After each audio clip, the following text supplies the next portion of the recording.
So good evening. We are at Cambodia at Chef Nak's place. So we want to hear about Chef Nak, how she came about forming this place, this beautiful place which we will see later in the video. But I want to start with you, Chef Nak. So what was the original thought and what was the basis of conceptualizing something like this and some kind of unique experience of Cambodia, people to come and experience Cambodian food? Yeah, so for me, I think it's the life journey and experiences that taught me to appreciate my own cuisine, to love it, but wouldn't be able to find it outside of Cambodia. And combinations of the passion that I started cooking since I was 4. Of course, not by choice at that time, but then my love for cooking never stopped, and it just grew and grew. At the same time, just to also understood that cuisine is something that could also give a lot back to the country. So the combination of those give me the confidence and the motivation and the reasons to give up my well-paid job about 10 years ago to really work on 3 main pillars. Number 1 is to preserve, to develop, and to promote Cambodian cuisine at the same time. So here we are at the Chef Nak Culinary Arts in Siem Reap. I said Siem Reap because we also have another one in Phnom Penh. Yes. And today is the first time we are hosting here. So thank you so much. So for us, I believe and we believe that Cambodia has so much more to offer.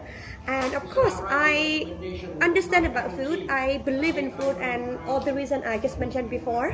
And we would love to give the opportunity for outsiders to come and explore more about Cambodia through the food.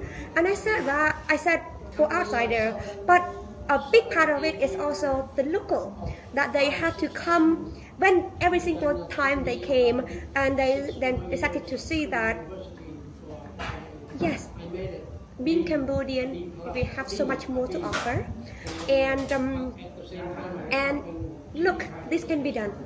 Yeah. So my job is to give the new image and new perspective and the respect for Cambodian cuisine as what it deserves.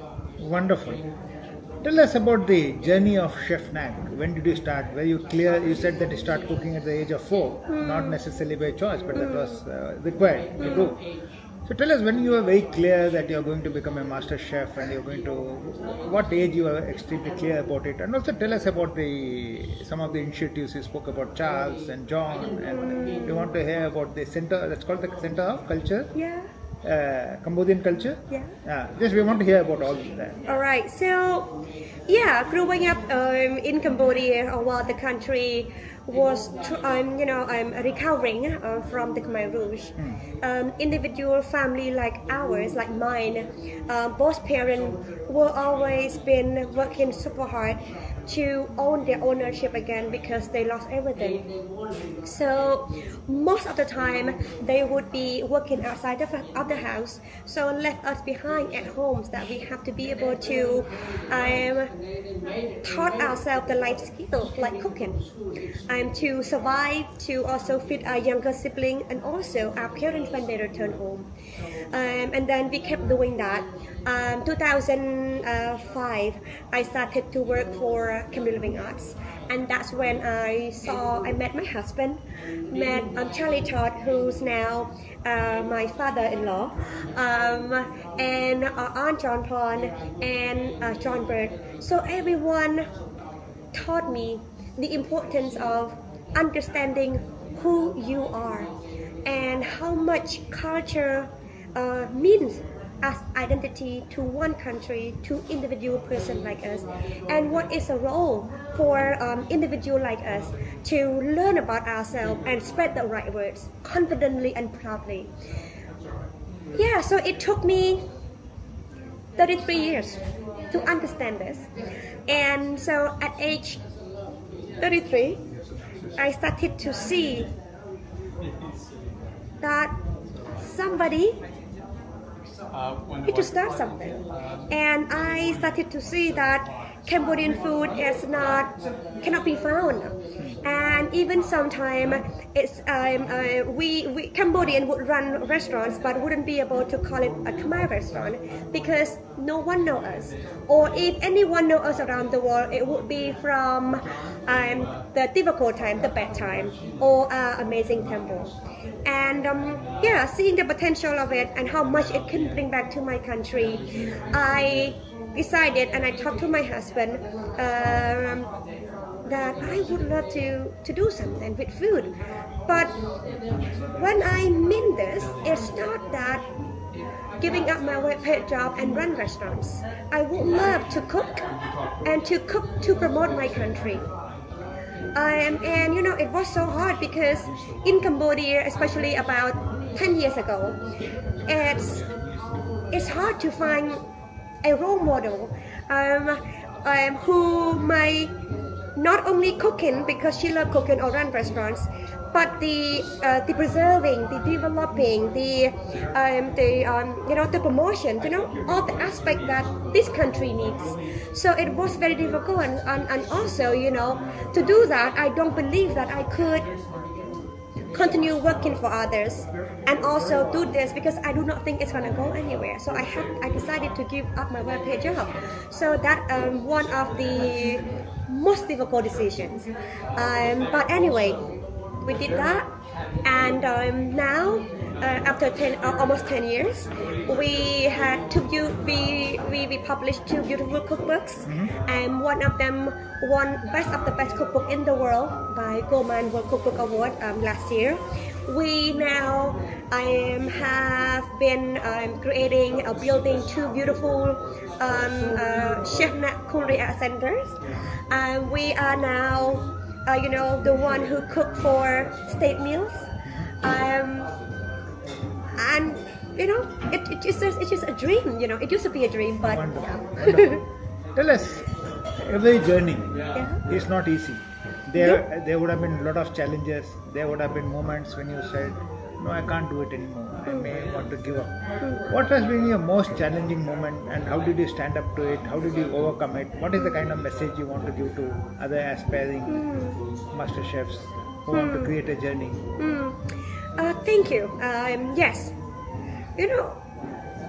the journey has never been easy, but at the same time, it's also a very fulfilling.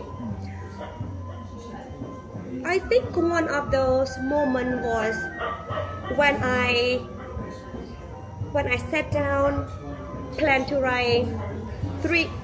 finish writing recipes that day, but couldn't even finish half of it, or not knowing how to start even from one. And it happens like that for many days.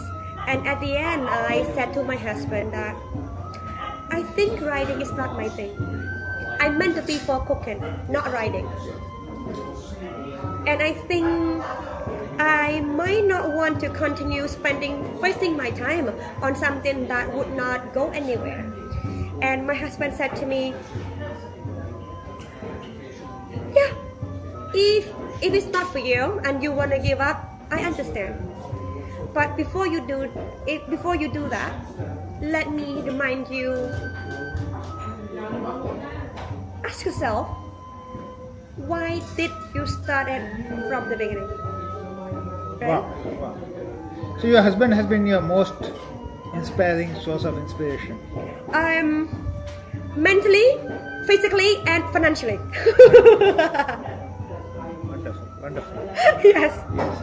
So tell us, what has been your most proud moment of accomplishment? Like you said, you also host a lot of state banquets and all. So what has been your moment of pride which you are extremely proud about?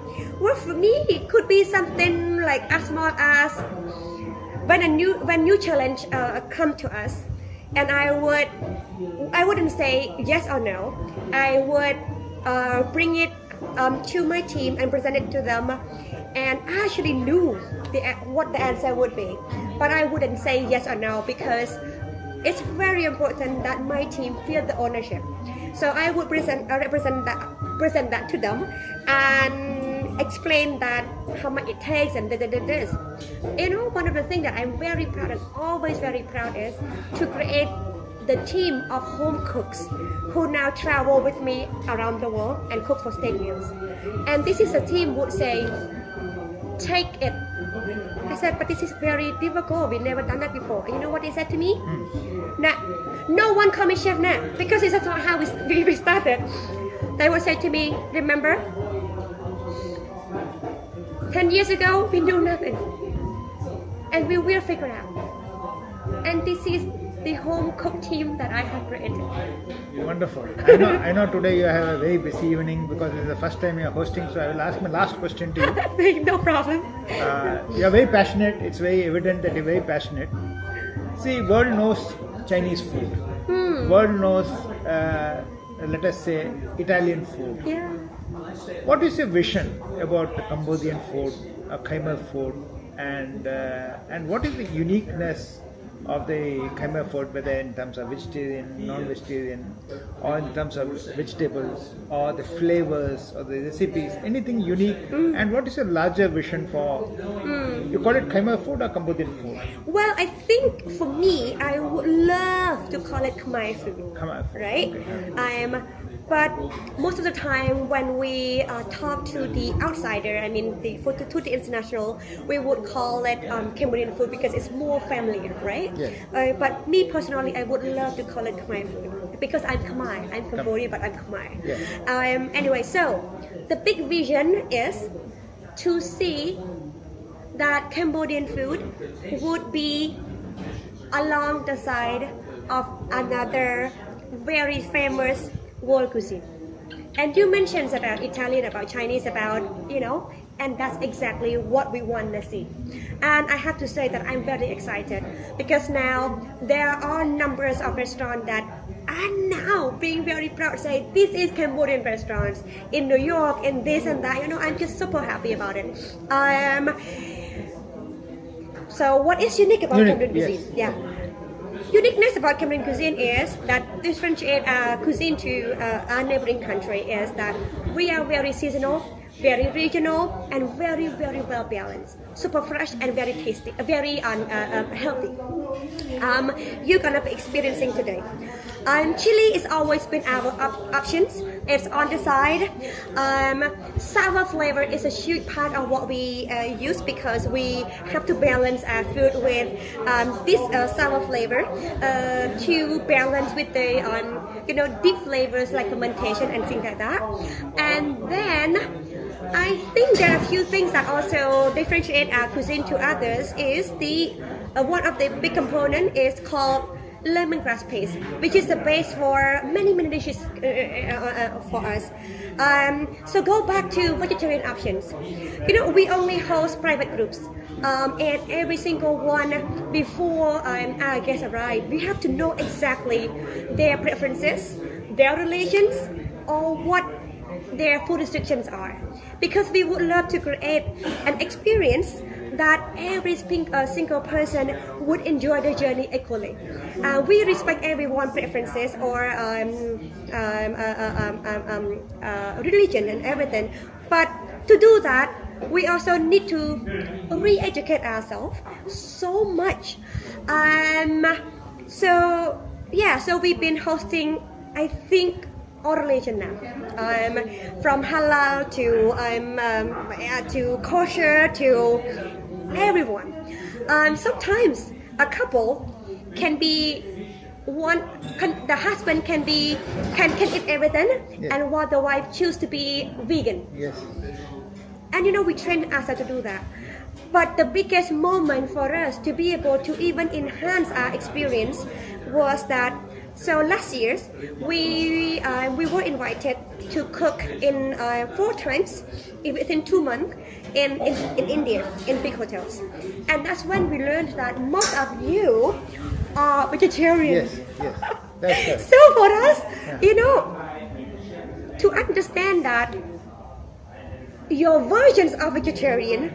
You are vegetarian from birth, Yes. and you are very, very expert. We are not.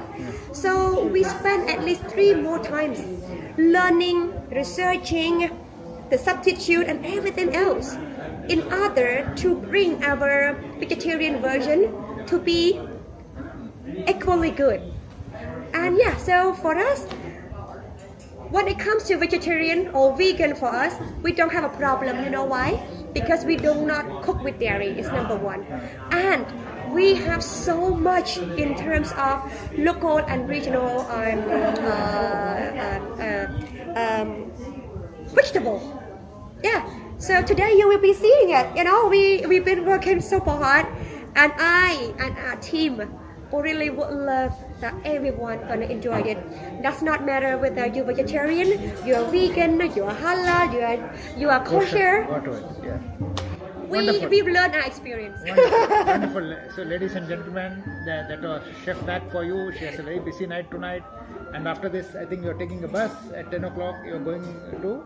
Back to Phnom Penh, because we Penh. have another 3 groups to host tomorrow. Yes, we have 3 groups to host tomorrow.